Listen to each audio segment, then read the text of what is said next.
किशोरी पेडणेकर हा दुसरा नमुना. भाजपने हिंदू मुस्लिम केल्यामुळे पहलगामसारख्या घटना घडत आहेत असा साक्षात्कार या बाईंना झाला. उबाटा शिवसेनेने अल्पसंख्याक मतांचं शेण चिवड्याला सुरुवात केल्यापासून त्यांच्या पक्षाच्या नेत्यांची अशा प्रकारची विधानं वारंवार येताना दिसत आहेत. या बाई मुंबईच्या महापौर होत्या. मुळात मुंबईच्या महापौर बनण्याइतकी यांची योग्यता होती का? खरं तर यांची क्षमता एकच, जिथे तिथे फाळके मारण्याची.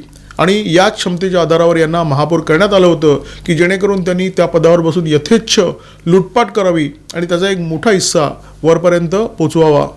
जगभरामध्ये नियमितपणे काही घटना घडत असतात ज्याचा परिणाम तुमच्या देशावर होत असतो. या भूराजकीय विषयाबाबत तर्कशुद्ध विचार करण्याची क्षमता किशोरी पेडणेकर यांच्यामध्ये असण्याची काहीच आवश्यकता नाही आहे. कारण मुळात अभ्यास नाही आहे आणि समज तर खूपच तोकडी.